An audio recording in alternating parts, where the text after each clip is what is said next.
Israel está comenzando a tener problemas y ha habido ataques y alguna incursión por tierra también de algunos terroristas, en este caso de otro grupo también que se llama Hezbollah, que está tremendamente armado, financiado por Irán y que lleva muchos años en el norte de Israel presumiendo de tener miles. Ellos hablaban de 150.000 misiles, bueno, no sé si será verdad o no, pero lo que está bien claro es que este ejército de Hezbollah en el norte es un ejército muy bien preparado, con muchas armas, y no es la primera vez que se enfrentan a Israel. Hay temor, hay mucha incertidumbre acerca de lo que va a pasar. Mi hermana querida Susana, desde Galilea, me llamaba esta mañana y hablábamos un buen rato y me comentaba cómo está la situación. Ya digo, hay mucha incertidumbre, mucho temor. 300.000 personas que forman parte de la, digamos, de la reserva, personas que han estado en el ejército, pero que han vuelto a ser llamados para apoyar a los que están allí combatiendo, han sido llamados. En fin, todo esto está moviendo, está sacudiendo las estructuras, no solamente de Israel, sino que está el Señor hablándonos y dándonos un mensaje, yo creo, muy claro. Yo dije en cierta ocasión, en los días del confinamiento, ¿se acuerdan ustedes? Por allí, por marzo del 2020, que Dios le estaba hablando al mundo con lo que estaba sucediendo. Pero, sobre todo, era un tiempo especial para que la iglesia recapacitara y reflexionara acerca de lo que estaba pasando. Aquellos hermanos que me decían o que decían, no tengo tiempo para orar, para leer la Biblia, para estudiar la palabra, yo les dije, pues vais a ver cómo vais a tener tiempo. Ahora vais a tener bastante tiempo, porque vais a estar encerrados muchos días, semanas y probablemente hasta meses, para que esa excusa de que no tengo tiempo ya sea desterrada definitivamente de vuestras vidas. Por lo tanto, yo creo que en aquellos meses, en aquel tiempo, 2020, el Señor estuvo tratando con la iglesia, con cristianos tibios, cristianos que se habían dejado de congregar por diferentes motivos, muchas personas que comenzaron a leer la Biblia por primera vez en su vida y tuvieron un encuentro personal con Cristo. Y bueno, y de aquellos días, de aquella temporada, surgió lo que todos conocemos como la iglesia virtual, formada por centenares y centenares de hermanos de todas partes del mundo que se acercaron al Señor, gente que se entregó a Cristo en aquellos días, y nació la iglesia virtual, que hasta el día de hoy pues sigue siendo un instrumento tremendamente poderoso en las manos del Señor, y ahí surgieron iglesias y obreros y lugares de culto y tantas cosas que podríamos mencionar. Ahora el tiempo es diferente. Ahora nosotros, por lo menos en esta parte del mundo, no estamos encerrados, pero sí están encerrados en sus hogares los habitantes de Israel, que no pueden salir a las calles, no pueden ir los chicos a estudiar a la escuela, no pueden las personas ir a trabajar a sus trabajos, porque el país está en guerra. Pero yo siempre también he dicho, y solamente lo recuerdo, que lo natural es un reflejo de lo espiritual. Repito, lo natural es un reflejo de lo espiritual. ¿Qué está pasando en lo natural? Cosas terribles. Hemos visto imágenes que nos han dejado a todos con los pelos de punta, y otras muchas que no hemos querido publicar. Y todo esto, la pregunta es, ¿Dios lo ha permitido, sí o no? ¿O es que aquí el diablo puede hacer lo que le da la gana, cuando le dé la gana y cuando quiera y donde quiera? Yo creo que el que controla la historia, el que quita y pone reyes, el que permite o impide cosas, es nuestro Dios. Y el diablo no puede hacer nada sin permiso de Dios. Siempre recuerden eso.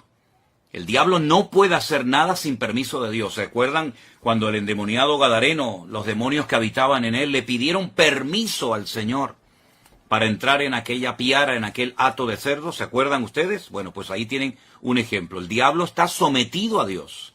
Libro de Job, léanlo detenidamente, léanlo tranquilamente, y se van a dar cuenta que Satanás actuaba hasta donde el Señor le permitía actuar, porque el diablo no es un ser, digamos, autónomo, que puede hacer lo que le dé la gana, sin darle cuentas a nadie, ni muchísimo menos.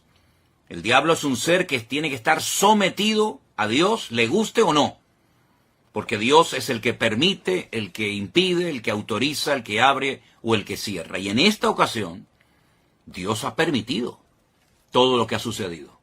Claro, algunos dirán, bueno, pero yo no creo en eso. Es que, lo he dicho muchas veces, lo que usted crea o lo que usted opine no va a cambiar la esencia de Dios. Y Dios tiene todo el permiso y toda la autoridad para hacer lo que quiera y cuando quiera, cuantas veces le dé la gana, porque para eso es Dios. Y no está sujeto a leyes humanas ni a ningún tipo de limitaciones. Él es Dios soberano, Rey de toda la tierra es de Dios y su plenitud, y por lo tanto, cuando Él permite algo es porque es necesario que eso que sucede haya sucedido de esa manera. Cuando el hombre peca contra Dios, cuando el hombre pisotea la sangre de Cristo, cuando el hombre se mete contra el Evangelio, las consecuencias a corto y a largo plazo son terribles, terribles. Yo estaba ahora mismo hablando con unos hermanos de Jerusalén, donde me acaban de decir hace un instante que hace unos días, hace muy poco tiempo, en la ciudad de Haifa, allí en Israel, pues fueron a evangelizar, a hablar de Cristo. Miren qué delito, ¿no? Tan grande, ¿no? Todo el mundo puede manifestarse, pero parece ser que en Israel, hoy por hoy, a los misioneros, a los hermanos que salen a las calles, en un país, dicen, 100% democrático, pues parece ser que unos tienen más derechos que otros. Y esa es la cruda realidad. Yo he visto cómo a personas en Jerusalén se les ha escupido, se han quemado nuevos testamentos, se les ha perseguido, se les ha criticado, se los ha expulsado de zonas porque son cristianos, son enemigos, ¿verdad? Y hay que expulsarlos. Pero luego, sin embargo, se hacen otras manifestaciones, otros colectivos totalmente antibíblicos, incluso algunos que hasta odian y oran en contra del Estado de Israel, se les permite salir con sus banderas, con sus pancartas y hacer todo tipo de manifestaciones en público, pero a los cristianos no. A los cristianos no se les permite evangelizar. Y si no, inténtelo, si no me cree, haga usted la prueba, coja mañana tratados, folletos, Biblias, Nuevo Testamento, váyase por ejemplo a Jerusalén y póngase donde usted quiera.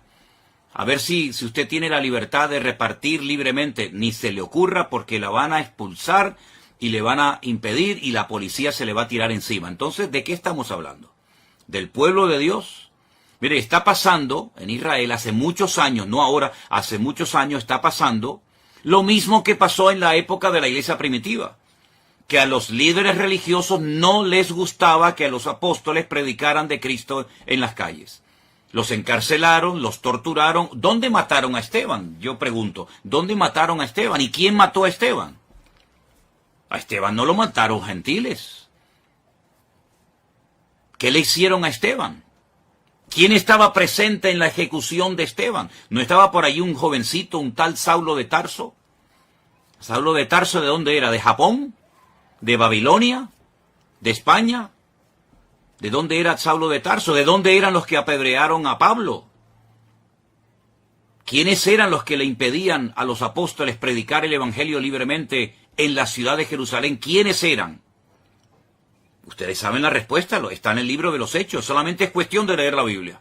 Entonces es exactamente lo mismo, pero ya no estamos en el siglo I, estamos ahora ya en el año 2023. Y todavía en Israel está prohibido evangelizar. Ustedes sabían que en Jerusalén hay una universidad de los mormones. Una universidad, unas propiedades, unas instalaciones tremendas que tuvieron que costar muchos miles, tal vez millones de dólares, no lo sé. Bueno, se les permitió hacer eso en Jerusalén con la condición de que no evangelizaran. Porque ustedes saben perfectamente que los mormones salen por ahí a repartir sus folletos, a evangelizar. Bueno, no lo pueden hacer, no lo pueden hacer. Entonces, no me vengan a mí ahora que Dios tiene que respaldar y tiene que bendecir y tiene que apoyar a un pueblo que prohíbe la predicación del Evangelio, que prohíbe la predicación del Mesías, en el cual creemos los cristianos. Nadie está obligado a creer en el Mesías de los cristianos, nadie está obligado, pero se supone que en un país libre, en un país democrático, uno puede hablar de lo que quiera, se supone. Como también en la democracia en España se supone que se pueden decir y hacer ciertas cosas, pero a la hora de la verdad no es verdad, ¿verdad? Entonces, mis queridos hermanos, eso por una parte. Por otra parte, ¿en quién se está poniendo mayoritariamente? No digo en toda la población, pero ¿en quién se está poniendo fundamentalmente la confianza en este momento, en medio de este conflicto por parte de muchos habitantes de Israel? En un señor norteamericano que apoya a ciertos y determinados colectivos que todos sabemos cuáles son y qué es lo que pretenden, colectivos que precisamente interrumpieron una reunión de oración a judíos ortodoxos en Jerusalén, y esa reunión que se iba a celebrar en Jerusalén con el día y las festividades del Yom Kippur, etcétera, no fueron interrumpidas por extranjeros ni por cristianos, fueron interrumpidas por judíos, habitantes de Israel, que se levantaron contra sus compatriotas a prohibirles que oraran, que leyeran la Torá, que hicieran teshuvá, y los que me están oyendo y son de allí sabéis a lo que me refiero, se les prohibió y se les expulsó. Donde se han hecho manifestaciones totalmente antibíblicas y ante los principios morales y espirituales de la colectividad religiosa de Jerusalén. ¿Dónde se han hecho esos desfiles? ¿No han sido en la ciudad santa de Jerusalén? Entonces, hermanos, cuando estas cosas ocurren, no ocurren por casualidad. Las cosas no ocurren porque al diablo se le ocurrió zarandear ahora a este país. No. Vamos a ver. Las cosas ocurren con un propósito. Y ni una hoja de un árbol se mueve si no es con permiso de nuestro Dios. ¿Sí o no? ¿Cuántas veces lo hemos dicho? Que no se produce, no ocurre nada sin permiso de Dios. Y Dios ha permitido en este momento que se hiciera el ridículo y que la gente todavía, tanto en Israel como fuera de Israel, se estén preguntando, ¿pero qué ha pasado? ¿Qué ha pasado con el servicio de inteligencia tan poderoso que tiene Israel? ¿Qué ha pasado con los soldados? ¿Qué ha pasado? ¿Se han quedado dormidos? ¿Cómo es posible que más de 1000 terroristas se hayan infiltrado en territorio israelí y hayan hecho una masacre terrible que, aunque algunos políticos, incluida la vicepresidenta de nuestro país, de España, no ha querido condenar, y otros tantos políticos en su hipocresía y en su populismo, ¿verdad?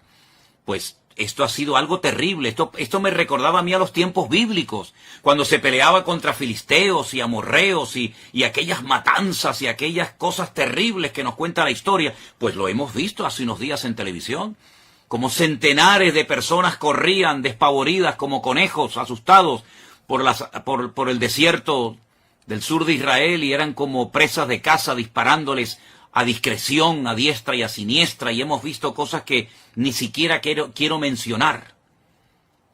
Hermanos queridos, ¿es que acaso Dios se ha dormido?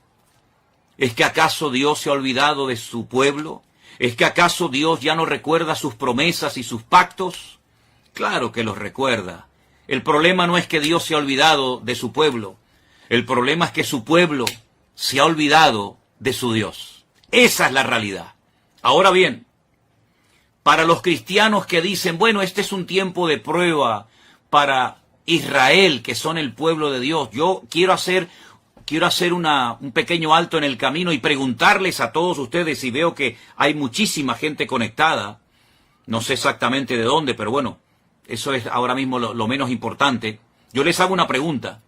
¿Conocen ustedes ese versículo del Nuevo Testamento? No del Antiguo Testamento, del Nuevo Testamento que leen millones de cristianos todos los días, pastores, evangelistas, maestros, etcétera. Ese versículo que dice Vosotros sois real sacerdocio, pueblo santo, adquirido por Dios. ¿Se acuerdan ese versículo? ¿Saben, verdad? ¿Dónde está? Y todo, ¿verdad? Vosotros que no erais pueblo, ahora sois pueblo de Dios, real sacerdocio, nación santa, pueblo adquirido por Dios para que anunciéis las virtudes de aquel que os llamó de las tinieblas a su luz admirable. Entonces, mi pregunta es, ¿somos los cristianos pueblo de Dios? ¿Sí o no? Respóndame ustedes, que yo estoy viendo ahí cómo están escribiendo muchas personas.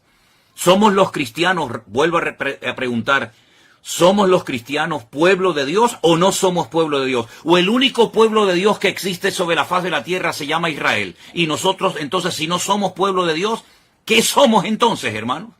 ¿Qué somos entonces? Si no somos pueblo de Dios, somos otro pueblo diferente. Dios tiene entonces dos pueblos, uno judío y uno gentil. O Dios tiene un solo pueblo, y a ese único pueblo pertenecen judíos, españoles, japoneses, americanos, latinos. Dios tiene un solo pueblo. Entonces, si somos el pueblo de Dios, y yo creo que en eso, creo yo, no lo sé, estaremos la inmensa mayoría de creyentes de acuerdo. Si somos el pueblo de Dios, y veo que muchos están contestando, sí, pastor, sí, somos el pueblo, muy bien, pues entonces a todos los que están diciendo que sí somos el pueblo de Dios, y a los que no lo están contestando, pero saben que somos el pueblo de Dios, yo les quiero leer estos versículos. Y dicen así: si se humillare mi pueblo. Usted ha dicho que somos pueblo de Dios, lo acaban de escribir muchos de ustedes. Sí, amado pastor, somos el pueblo de Dios. Gracias, hermano. Si se humillare mi pueblo, sobre el cual es invocado mi nombre, y oraren, y buscaren mi rostro, y se convirtieren de sus malos caminos, entonces yo oiré desde los cielos y perdonaré sus pecados y sanaré su tierra. Vuelvo a hacer la pregunta de antes: ¿somos los cristianos hijos de Dios y pueblo de Dios, sí o no? Sí, ¿verdad? Pues entonces, ¿qué estamos esperando para, como pueblo de Dios, humillarnos, invocar su nombre, orar, buscar su rostro, convertirnos de nuestros malos caminos, dejarlos a un lado? ¿Qué estamos esperando, hermanos queridos? Sí, ya veo que saben el versículo dónde está y todo. Segunda de Crónicas 7:14, efectivamente, ese es, mi hermana Mónica. Segunda de Crónicas 7:14. Pues si somos el pueblo de Dios, seamos coherentes con lo que decimos. Porque es una incongruencia decir somos pueblo de Dios para lo que nos interesa. Y ahora que está viniendo la hora de prueba a todas las naciones de la tierra, decir no, eso ahora es para los judíos. Entonces, ¿en qué quedamos? ¿Somos o no somos el pueblo de Dios? No seamos hipócritas. No seamos fariseos. No seamos pueblo de Dios para las promesas y para los privilegios y para las bendiciones, y después resulta que no somos pueblo de Dios cuando viene la ira de Dios, cuando viene la justicia de Dios, etcétera, etcétera, etcétera. Hay un mensaje muy bonito que el Señor le da a una de las iglesias que son mencionadas en el libro del Apocalipsis. Y dice lo siguiente: yo conozco tus obras, he aquí que he puesto delante de ti una puerta abierta, la cual nadie puede cerrar, porque aunque tienes poca fuerza, has guardado mi palabra y no has negado mi nombre. ¿Qué le parece? Por cuanto has guardado la palabra de mi paciencia, yo te guardaré de la hora de la prueba que ha de venir sobre el mundo entero. Ahora les digo dónde estoy leyendo. Yo te guardaré de la hora de la prueba que ha de venir sobre el mundo entero para probar a los que moran sobre la tierra. ¿A quién van dirigidas esas palabras, hermanos? ¿Solamente a los judíos? No.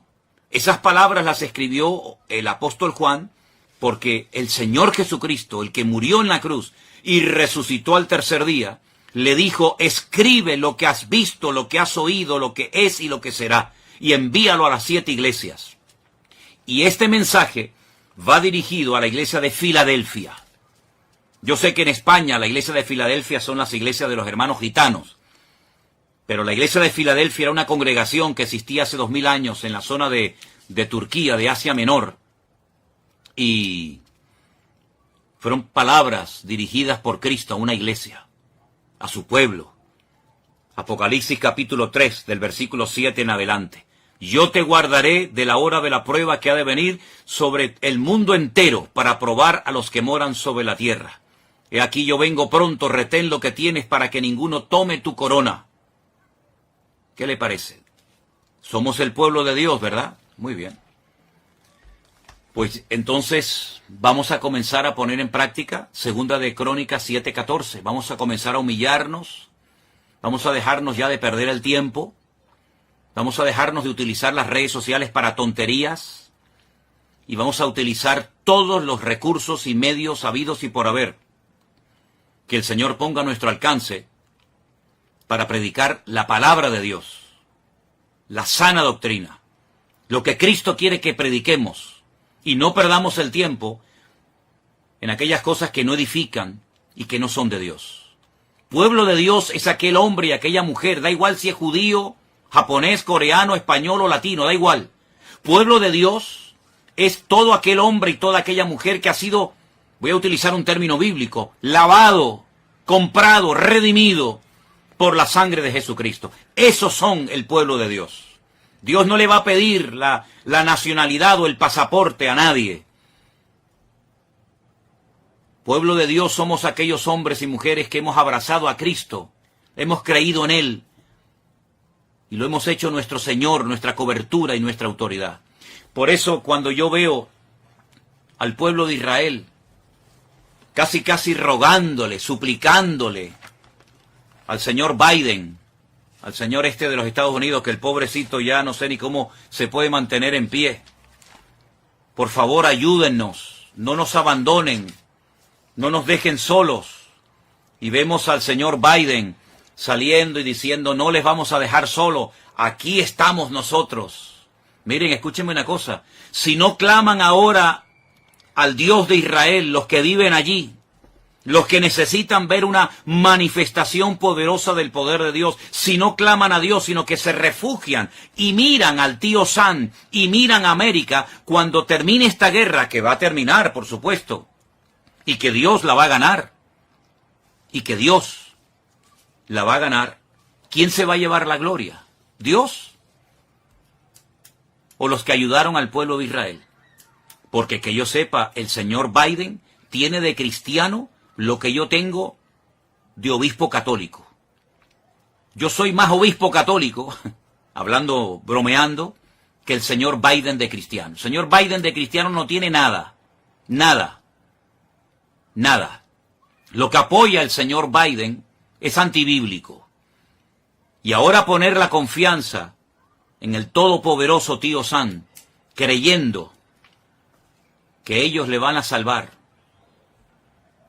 Qué error histórico tan grande está volviendo a cometer, y con todo el dolor de mi alma tengo que decir, qué dolor tan grande me produce que el pueblo de Israel, el pueblo de la Biblia, el pueblo de las promesas, el pueblo de los apóstoles, el pueblo del Mesías verdadero, el pueblo de los profetas, tenga que mirar al hombre, cuando la palabra de Dios dice, maldito el hombre que confía en el hombre.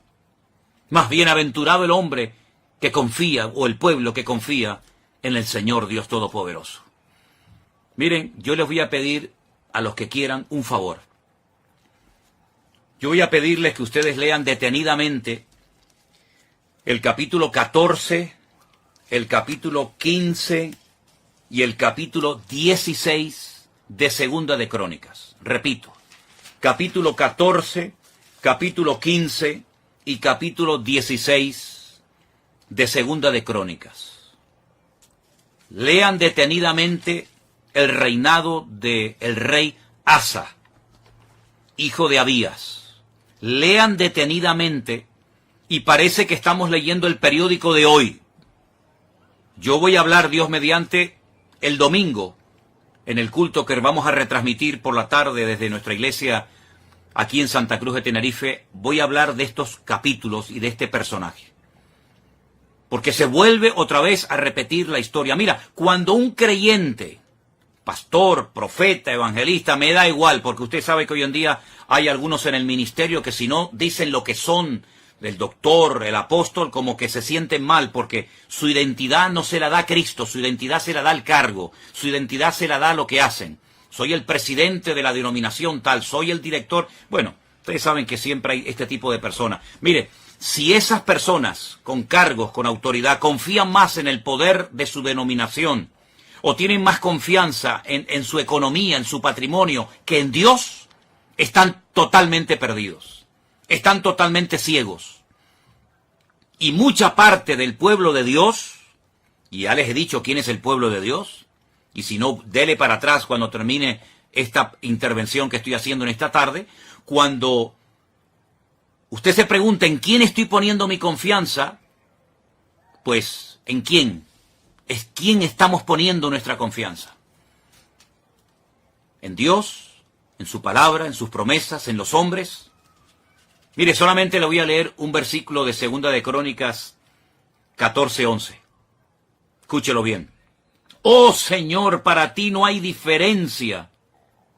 No hay diferencia alguna en dar ayuda al poderoso o al que no tiene fuerzas. Ayúdanos, oh Señor Dios nuestro, porque en ti nos apoyamos y en tu nombre venimos contra este ejército. Oh eterno Dios, tú eres nuestro Dios, que no prevalezca contra ti el hombre. 2 de Crónicas, capítulo 14, verso 11. Ay, Señor, bendito sea tu nombre, si ahora mismo el representante de Israel, sus ministros, etcétera, sus líderes políticos y religiosos hicieran en público en los canales de televisión, que pueden hacerlo sin ningún problema. Ahora mismo llaman a los distintos canales de televisión, mensaje nacional, proclamación de ayuno y de oración. Y voy a hacer la oración bíblica que hizo el rey Asa en un momento de su vida, antes de que se torciera. Oh Señor, para ti no hay diferencia alguna en dar ayuda al poderoso o al que no tiene fuerza. Ayúdanos, Señor Dios nuestro, porque en ti nos apoyamos. Hoy no puede decir eso Israel. Hoy no lo puede decir. No se están apoyando en el Dios de Israel. Se están apoyando en otras cosas, en otras personas. Maldito el hombre que confía en el hombre. Bueno, pues, si hicieran esta oración desde lo más profundo de su corazón, el problema ya está resuelto. Ya estaría resuelto en 5 minutos. Se acabó. Olvídense de Hezbollah, olvídense de los misiles, olvídense de los cohetes, olvídense de Hamás. Todo estaría solucionado en 5 minutos. Si el pueblo de Dios se humillara e hiciera, por ejemplo, esta oración, y que añadiera lo que quisiera, pero que por lo menos hiciera desde lo más profundo del corazón, en un genuino arrepentimiento, hiciera esta oración, el problema en este momento, allí en Oriente Medio, en Israel, ya estaría solucionado. Las 300.000 personas, muchos hermanos nuestros que están ahora mismo allí, con su fusil, dejando atrás a sus familias, a sus hijos, si se hiciera esta oración a nivel nacional, así como cuando se para el país, cuando hay ciertas y determinadas